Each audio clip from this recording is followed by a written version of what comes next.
I'm Pauline Ugalde, and I'm an artisan at Blue Forge Press and the director of the audio show adaptation of my first novella, Thesis, for Blue Forge Sound. For my open mic presentation for June 2026, I'll be discussing how being a visually impaired person has impacted how I portray violence, especially extreme violence, while writing Thesis. I will cover the methods visually impaired people use for independent living and how they have influenced my writing, how I used language specificity to create the level of detail that I myself would want in the media that I consume, and to the extent that I used violence and gore to portray the themes in the story. First off, I'll talk about two methodologies that visually impaired people use in independent living. The first is orientation and mobility, also known as O&M. This enables blind people to get around without needing sighted assistance.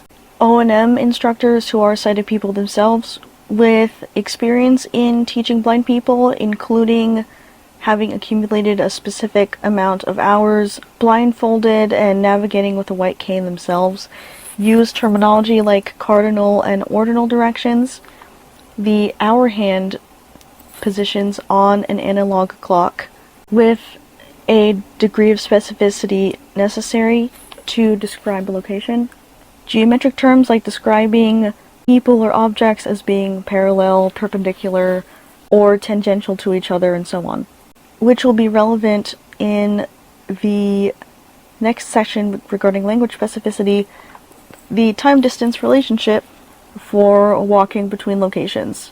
The second methodology is audio description, or AD. Sometimes it's also called the Descriptive Video Service, or DVS. The objective of AD is to describe film, television, or other forms of art, combining cinematic language or terminology specific to the field of art being discussed and literary language to give them enough information to not necessarily enjoy the work, but to come away with their own experience of the work.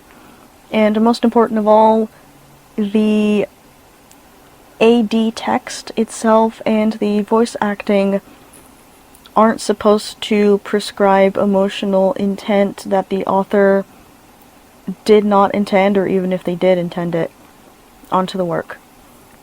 The second section of my presentation discusses language specificity in two specific ways. The first is terminology from niche fields like weapon design, anatomy, and physiology, and the second section discusses using terminology from video games, specifically fighting games like the Super Smash Bros. Series, which is a 3D fighting game, in particular the installments on the Wii U, Nintendo 3DS, and Nintendo Switch, where even text-only descriptions on the wiki describe characters and objects moving in 3D space without necessarily assuming that a sighted person using the wiki will consult any visuals. And the second video game, which informs my language specificity, is Celeste, which is a 2D platformer. The main source I used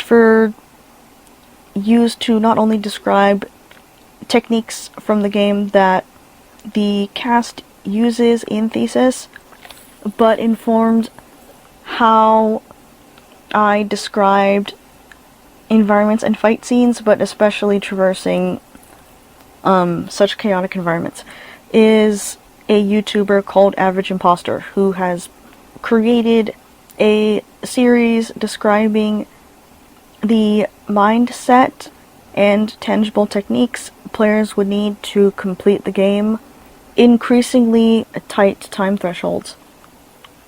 Both the Super Smash Bros. Franchise and Celeste, though they are visual in nature, demand that players train muscle memory, and they can't rely on visuals alone, which has proved invaluable for me. Also, depending on which terms characters use, it can highlight both their personality and their expertise in that field without breaking the flow of the story. Lastly, I'll discuss the extent to which I used violence and gore in Thesis and how I portrayed it when I did so.